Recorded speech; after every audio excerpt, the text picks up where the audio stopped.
ان تمام نعمتوں میں رمضان المبارک کا مہینہ ایک عظیم نعمت ہے اور ایک بہترین موقع ہے۔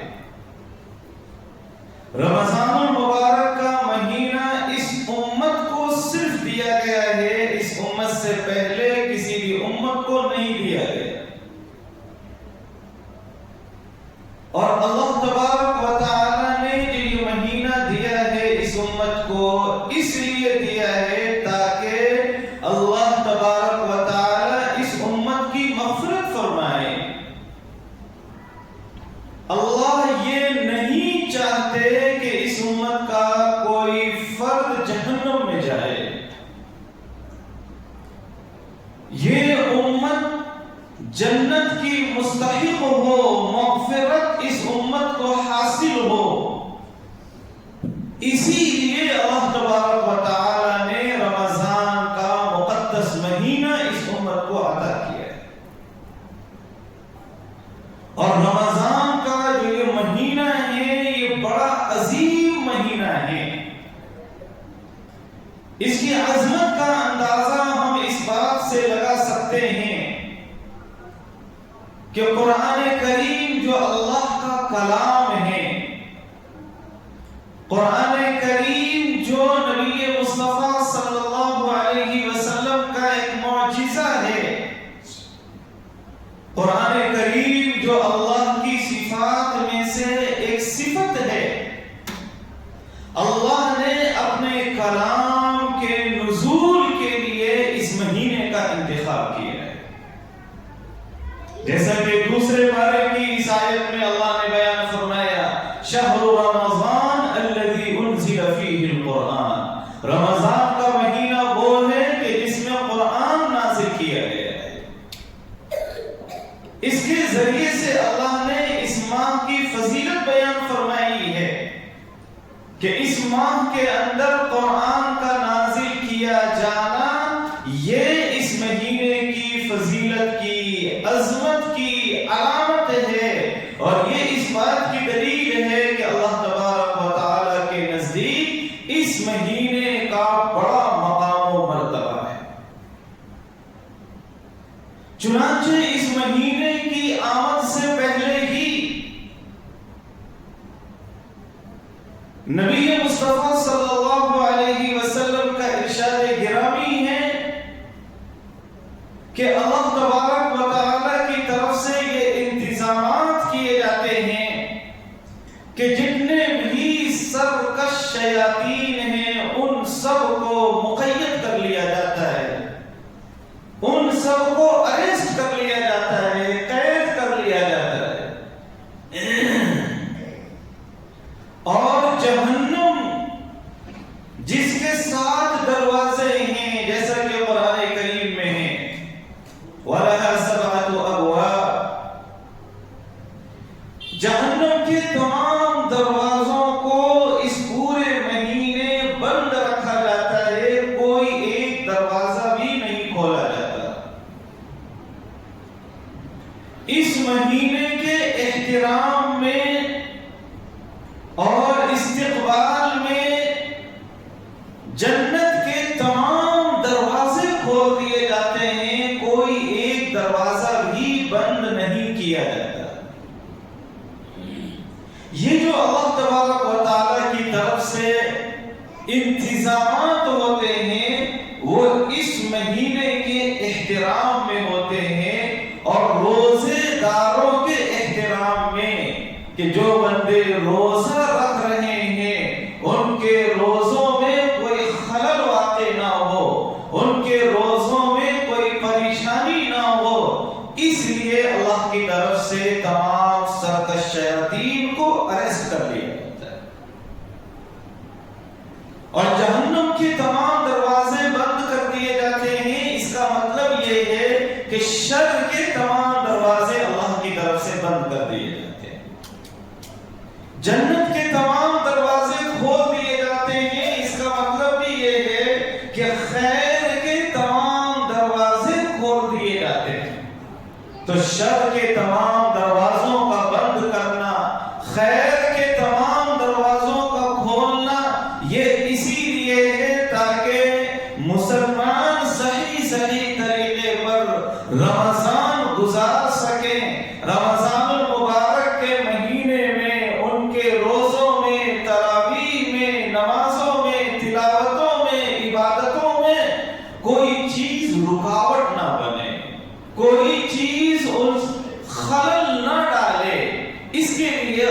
کی طرف سے اپنے بندوں کے روزوں کے احترام میں اور اس ماہ مقدس کے احترام میں یہ انتظامات کیے جاتے ہیں۔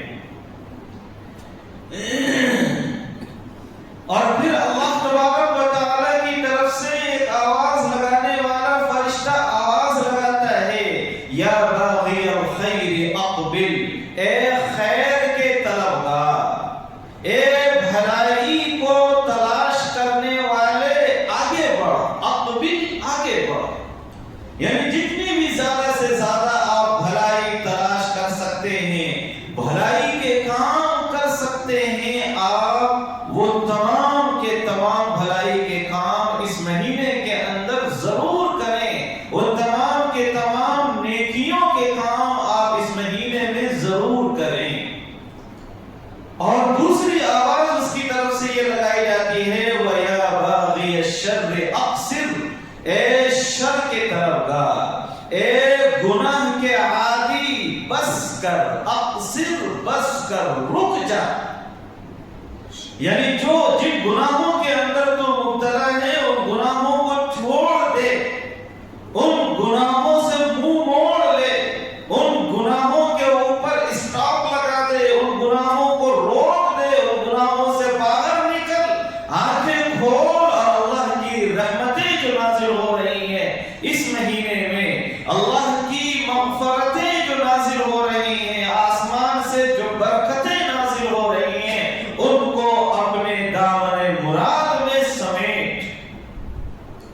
اور اللہ تبارک و تعالی کی طرف سے اسی طرح سے نبی مصطفیٰ صلی اللہ علیہ وسلم کا ارشاد عالی ہے کہ اس رمضان کی ہر رات میں بے شمار لوگوں کو جہنم سے نجات کا پروانہ ملتا ہے، وَلِلَّهِ عُتَقَاءُ مِنَ النَّارِ وَذَلِكَ كُلَّ لَيْلَةٍ، ہر رات میں، یعنی رمضان کی ہر رات میں اللہ کی طرف سے بہت سارے مسلمانوں کے لیے یہ لکھ دیا جاتا ہے کہ یہ جہنم میں نہیں جائیں گے، ان کے لیے یہ فیصلہ کر دیا جاتا ہے، اللہ کی طرف سے یہ ججمنٹ آ جاتا ہے کہ یہ مسلمان، یہ لوگ، یہ انسان، امت محمدیہ کے یہ افراد جہنم میں نہیں جائیں گے، یہ اللہ کی طرف سے فیصلہ صادر فرما دیا جاتا ہے۔ بیہقی کی ایک روایت میں 6 لاکھ کی تعداد بیان کی گئی ہے کہ رمضان کی ہر رات میں 6 لاکھ مسلمانوں کے لیے جہنم سے نجات کے پروانے جاری کیے جاتے ہیں۔ اور جب رمضان کی آخری رات آتی ہے تو شروع رمضان سے لے کر اب تک جتنے لوگوں کے لیے جہنم سے نجات کے پروانے جاری کیے گئے ہیں، اتنی بڑی مقدار میں رمضان کی آخری رات میں فیصلہ ہوتا ہے، اور بھی اتنی بڑی مقدار میں لوگوں کو جہنم سے نجات حاصل ہوتی ہے۔ تو یہ جو مہینہ ہے یہ اللہ تبارک و تعالی کی طرف سے اس امت کے اوپر ایک عظیم مہینہ ہے۔ اس مہینے کی ہمیں قدر و قیمت جاننی چاہیے، اس مہینے کی ہمیں قدر و قیمت پہچاننی چاہیے۔ اس مہینے میں اللہ تبارک و تعالی کی طرف سے بے شمار رحمتیں، برکتیں، نیکیاں جاری کی جاتی ہیں۔ روزے کی الگ فضیلت ہے، سحر کے نام پر اللہ کی طرف سے الگ انعام ملتا ہے، افطار کے وقت اللہ تبارک و تعالی کی طرف سے مغفرت کے پروانے جاری ہوتے ہیں، تراویح کا الگ ثواب ملتا ہے، تلاوتوں کا الگ ثواب ملتا ہے۔ آپ نے وہ حدیث بھی سماعت کی ہے کہ اس ماہ میں ایک فرض عبادت کا ثواب 70 گنا بڑھا دیا جاتا ہے۔ ایک فرض عبادت کریں گے تو 70 فرض عبادتوں کے برابر ثواب ملے گا، ایک نفل عبادت کریں گے تو ایک فرض عبادت کے برابر ثواب ملے گا۔ یہ کس طرح اللہ نے اپنی طرف سے نیکیوں کے خزانے کھول دیے ہیں اس امت کے لیے، لہٰذا یہ چیز ہمیں اس بات کے اوپر ابھارنی چاہیے کہ ہم اس مہینے میں کمپٹیشن کے انداز میں رہیں، مسابقت کے انداز میں رہیں کہ زیادہ سے زیادہ ہم نیکیاں کس طرح سے حاصل کر سکتے ہیں، زیادہ سے زیادہ ثواب ہم کیسے حاصل کر سکتے ہیں، ہم اللہ کی رحمتوں کو، برکتوں کو زیادہ سے زیادہ مقدار میں کیسے حاصل کر سکتے ہیں۔ نفس کی سستی کا اس مہینے کے اندر بھی شکار رہنا، لاپرواہی اور غفلت میں اس مہینے میں بھی مبتلا رہنا، یہ قابل عبرت ہے اور یہ افسوس کا مقام ہے۔ تراویح کی 20 رکعت نماز ہوتی ہے، ہمارے بہت سارے بھائی 8 رکعت نماز پڑھ کے چلے جاتے ہیں۔ میں 8 رکعت کو غلط نہیں کہہ رہا ہوں اور 20 رکعت کو ضروری نہیں کہہ رہا ہوں، لیکن یہ جو رمضان کا مہینہ ہے، نیکیوں کا مہینہ ہے، برکتوں کا مہینہ ہے، جس میں نفل کا ثواب فرض کے برابر ہوتا ہے، اگر ہم تھوڑی دیر اور رک کر بجائے 8 کے 20 رکعت نماز پڑھ لیں گے تو کتنی نیکیاں ہمارے نامہ اعمال میں درج ہو جائے گی، ہم اس کا حساب و شمار نہیں کر سکتے۔ کتنی نیکیاں ہمارے نامہ اعمال میں درج ہو جائیں گی۔ صرف 8 رکعت کے اوپر اگر آپ اصرار کرتے ہیں کہ نہیں یہی جائز ہے وہ ناجائز ہے تو یہ غلط ہے۔ 20 رکعت تراویح کے اوپر صحابہ کا اجماع ہے، صحابہ کا عمل ہے، ہماری سمجھ سے بہتر ہمارے نبی صلی اللہ علیہ وسلم کے صحابہ کی سمجھ ہوتی ہے۔ تو بہرحال اس مہینے کے اندر ہمارے اندر یہ جذبہ ہونا چاہیے، ہمارے اندر یہ طمع ہونی چاہیے کہ ہم نیکیاں زیادہ سے زیادہ کریں، ہم زیادہ سے زیادہ عبادت کریں، زیادہ سے زیادہ تلاوت کریں۔ یہ جو رمضان المبارک کا مہینہ ہے اسے شہر القرآن کہا جاتا ہے، یہ قرآن کا مہینہ ہے۔ یہ مہینہ جب آتا تھا تو نبی پاک صلی اللہ علیہ وسلم قرآن کی تلاوت ویسے تو پورے سال کرتے تھے، لیکن اس مہینے میں خاص اہتمام ہوتا تھا، حتیٰ کہ آسمان سے جبرائیل امین آتے تھے ہمارے نبی کا قرآن سننے کے لیے۔ جبرائیل امین آتے تھے، بخاری شریف کی روایت ہے۔ اور جو آخری رمضان تھا ہمارے نبی کی زندگی کا، اس میں ہمارے نبی صلی اللہ علیہ وسلم نے جبرائیل امین کو 2 مرتبہ قرآن سنایا۔ تو یہ جو شہر القرآن ہے، قرآن کا مہینہ ہے، اس میں ہمیں قرآن کی تلاوت زیادہ سے زیادہ کرنی چاہیے۔ ہمیں معاہدہ کرنا چاہیے اپنے آپ سے کہ ہم 10 قرآن کریم پورا کریں گے، 20 قرآن کریم پورا کریں گے، 5 قرآن کریم پورا کریں گے۔ ہمارے بہت سارے مسلمان بھائی ایسے ہیں جو پورے مہینے میں 1 قرآن بھی پورا نہیں کر پاتے، یہ بہت افسوس کی بات ہے۔ یہ قرآن کا تو حق ہے کہ ہم قرآن کریم کی تلاوت کریں، اگر ہم نے قرآن کریم کی تلاوت نہیں کی تو کل قیامت کے دن قرآن ہماری طرف سے اللہ کی بارگاہ میں شکایت درج کرے گا، کیس درج کرے گا ہماری طرف سے۔ اور جب قرآن کریم کی شکایت درج ہوگی تو پھر اللہ کی پکڑ سے ہمیں کوئی نہیں بچا سکتا۔ لہذا ہمیں زیادہ سے زیادہ قرآن کریم کی تلاوت کرنی چاہیے۔ ہم اپنے ٹائم ٹیبل میں اس طرح سے نظام بنائیں کہ دن میں 2 گھنٹے، دن اور رات میں 2 گھنٹے یا 3 گھنٹے ہم قرآن پڑھنے میں لگائیں۔ رمضان المبارک کا مہینہ جیسے جیسے آگے بڑھتا ہے ہم دیکھتے ہیں کہ مسجدوں کے اندر اسی طرح سے جو ہے آہستہ آہستہ رونق کم ہوتی جاتی ہے، اور سڑکوں پر، بازاروں میں، ہوٹلوں میں رونق بڑھتی جاتی ہے، وہاں رونق میں اضافہ ہوتا ہے اور مسجد کی رونق کے اندر کمی آتی جاتی ہے۔ یہ ہمارے لیے افسوس کی بات ہے۔ ہم ہوٹلوں میں ٹائم گزار رہے ہیں، بازاروں میں ٹائم گزارتے ہیں، چبوترے پر بیٹھ کر ہم باتیں کرنے میں گھنٹوں گزار دیتے ہیں، بلا وجہ جو ہے بار بار واٹس ایپ چیک کرنے میں، فیس بک چیک کرنے میں، انسٹاگرام میں چیک کرنے میں گھنٹوں گزار دیتے ہیں، لیکن 15 سے 20 منٹ میں یا آدھے گھنٹے میں قرآن کریم کا ایک پارہ تلاوت کیا جا سکتا ہے، ہم قرآن کریم کا ایک پارہ تلاوت نہیں کر پاتے. یہ ہمارے لیے افسوس کی بات ہے کہ رمضان کا اتنا عظیم مہینہ ہمیں اللہ نے دیا ہے اور یہ مہینہ اگر غفلت میں گزر جائے تو اس سے بڑی بدبختی، شقاوت، محرومی اور بدنصیبی شاید کوئی اور چیز نہیں ہوگی. اس کا اندازہ آپ اس سے لگا سکتے ہیں کہ یہ کتنی بڑی بدبختی ہے. حضرت کعب بن عجرہ رضی اللہ تعالی عنہ کی روایت ہے کہ نبی پاک صلی اللہ علیہ وسلم نے ایک مرتبہ ان سے فرمایا منبر صحیح کرو، اور پھر ممبر کے پہلے اس پر آپ نے حصے پہ قدم رکھا اپنے اور آمین فرمایا. پھر دوسرے درجے پر آپ نے قدم مبارک رکھا، آمین فرمایا. تیسرے درجے پر آپ نے قدم مبارک رکھا، آمین فرمایا. صحابہ نے عرض کیا کہ یا رسول اللہ یہ آپ نے آمین کیوں کہی ہے 3 مرتبہ؟ نبی پاک صلی اللہ علیہ وسلم نے ارشاد فرمایا کہ جبرائیل امین آئے تھے. فرشتوں میں سب سے معزز کون ہیں؟ جبرائیل امین. وہ آئے تھے اور انہوں نے یہ 3 بددعائیں دی. ایک بددعا یہ دی کہ ہلاک ہو وہ شخص کہ جسے رمضان کا مہینہ ملے پھر بھی اس کی مغفرت نہ ہو سکے.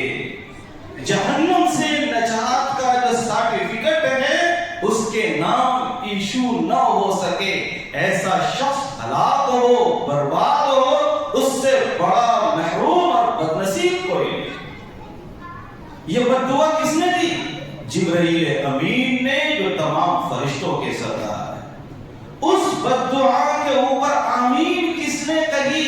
محبوب رب کائنات نے، جو اس پوری کائنات میں اللہ کے بعد سب سے بڑا مقام و مرتبہ اگر کسی کا ہے تو ہمارے آقا محمد عربی صلی اللہ علیہ وسلم رحمت للعالمین صلی اللہ علیہ وسلم نے بددعا کے اوپر آمین کہی ہے.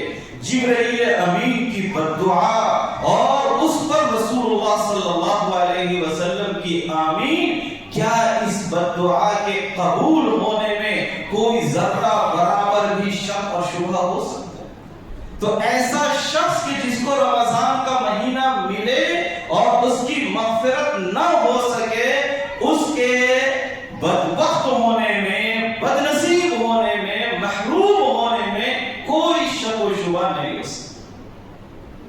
لہذا یہ جو رمضان کا مہینہ ہے، آپ کو ہمیں یہاں پر یہ غور کرنا چاہیے کہ ہمارے نبی صلی اللہ علیہ وسلم رحمت للعالمین ہیں، بددعا دینے کے لیے بھیجے نہیں ہیں. جبرائیل امین بھی اس امت سے بہت محبت رکھتے ہیں. جبرائیل امین ہمارے دشمن نہیں ہیں کہ انہوں نے ہمارے لیے بددعا کی. اس امت سے بہت محبت رکھتے ہیں جبرائیل امین. اور ہمارے نبی صلی اللہ علیہ وسلم کی جو شفقت تھی، جو طرف تھی اور امت کے لیے جو آنسو تھے، وہ ناقابل بیان ہے. پھر یہ بددعا کیوں دی گئی اور آمین کیوں کہی گئی، یہ سوال ہوتا ہے. جب اتنی محبت ہے امت سے اور نبی صلی اللہ علیہ وسلم کی امت کے افراد سے جبرائیل کو، تو یہ بددعا کیوں دی گئی ہے؟ یہ بددعا اسی لیے دی گئی ہے کہ اس مہینے میں مغفرت اللہ کی طرف سے برستی ہے. اس مہینے میں مغفرت کا حاصل کرنا یہ بہت آسان ہے. اس مہینے میں اللہ تبارک و تعالی بہانے تلاش فرماتے ہیں اپنے نبی کی امت کی مغفرت فرمانے کے لیے. تو ایسا عظیم مہینہ جس میں بارش کی طرح سے مغفرت برستی ہو، جس میں اللہ تبارک و تعالی بہانے تلاش کرتے ہوں کہ کس کس بہانے سے ہم کس کی مغفرت کر دیں، اس عظیم مہینے میں بھی اتنی آسانی کے ساتھ ملنے والی مغفرت بھی اگر کسی کو حاصل نہ ہو تو اس کی محرومی میں اور اس کی بدنصیبی میں کیا شک و شبہ ہو سکتا ہے. اس لیے جبرائیل امین نے یہ بددعا کی اور نبی صلی اللہ علیہ وسلم نے اس کے اوپر آمین کہی. اسی طرح سے ایک حدیث میں رسول اللہ صلی اللہ علیہ وسلم کا ارشاد گرامی ہے کہ جو شخص رمضان المبارک کے مہینے میں گناہوں میں مبتلا رہتا ہے، جس کو ہم گناہ نہیں سمجھتے ہیں، ہمیں احساس بھی نہیں ہوتا ہے کہ ہماری زبان سے جھوٹ کا لفظ نکلا ہے، جھوٹ کا جملہ نکلا ہے۔ تقریباً ہر آدمی اپنے اپنے شعبے کے اندر جو ہے جھوٹ بولنے کا عادی، بات بات پر ہم جو ہے جھوٹ بولتے ہیں، دوسرے کو دھوکہ دیتے ہیں، دوسرے کو جو ہے اپنی بات منوانے کے لیے، دوسرے کو اپنا قائل کروانے کے لیے جھوٹ بولنا بالکل آسان ہو گیا۔ اسی طرح سے نگاہوں کا گناہ، موبائل کے اوپر جو نگاہوں کا گناہ ہوتا ہے، ریل دیکھتے ہوئے، فیس بک کو دیکھتے ہوئے، یا اور اسی طرح سے دیگر جو سائٹیں ہیں ان کو دیکھتے ہوئے نگاہوں کا جو گناہ ہوتا ہے وہ بھی ناقابل ہے۔ نبی صلی اللہ علیہ وسلم کا ارشاد گرامی ہے کہ جو اس مبارک مہینے میں گناہوں سے نہیں بچے گا، اگلے پورے 1 سال تک ایسے بدبخت پر فرشتے لعنت بھیجتے رہتے ہیں۔ پورے 1 سال، پورے 1 سال تک اس کے اوپر لعنت بھیجتے ہیں فرشتے۔ حالانکہ فرشتوں کے بارے میں آتا ہے کہ فرشتے اس امت کے لیے مغفرت کی دعا کرتے ہیں، لیکن یہ چونکہ بدبخت انسان ہے، اتنے عظیم مہینے کی اس نے ناقدری کی، اور اس نے اس عظیم مہینے میں یہ گستاخی اور بے ادبی کی کہ اس میں بھی اپنے نفس کو قابو میں نہیں رکھ سکا۔ اللہ تبارک و تعالی نے سرکش شیاطینوں کو تو اریسٹ کر لیا ہے، قید کر لیا ہے، لیکن انسان کا جو نفس ہے، جو 11 مہینے شیطان کی ہی کلاس میں رہا ہے، اسی سے ٹریننگ لیتا رہا ہے، اسی کی باتوں پر ایکسپیریمنٹ کرتا رہا، تجربے کرتا رہا، وہ جو 1 مہینہ ہے، یہ 1 مہینہ بھی اسی ایڈکشن کے اندر رہتا ہے۔ وہ جو ٹیچر ہے وہ تو اریسٹ ہو گیا، لیکن یہ شاگرد جو ہے حق شاگردی ادا کرتا ہے، اس کے اوپر جو شیطانی اثرات ہیں وہ اثرات ختم نہیں ہوتے۔ لہٰذا ضرورت اس بات کی ہے کہ ہم اپنا محاسبہ کریں کہ ہم اس مہینے کی قدر کس طرح سے کر سکتے ہیں، اس مہینے کو ہم کس طرح سے زیادہ عبادتوں کے اندر، تلاوتوں کے اندر گزار سکتے ہیں۔ ہم اپنا وقت بازاروں میں، روڈوں پہ، سڑکوں پہ، موبائل پہ اور چبوتروں پر بیٹھ کر گزارنے کے بجائے اللہ کی عبادت میں، تلاوت میں، ذکر و اذکار کے اندر گزاریں۔ اگر اس مہینے کو ہم نے گناہوں سے بچتے ہوئے گزارا، عبادتوں کے اندر گزارا، تو یہ مہینہ انشاءاللہ ثم انشاءاللہ ہم سب کے لیے مغفرت کا ذریعہ بنے گا۔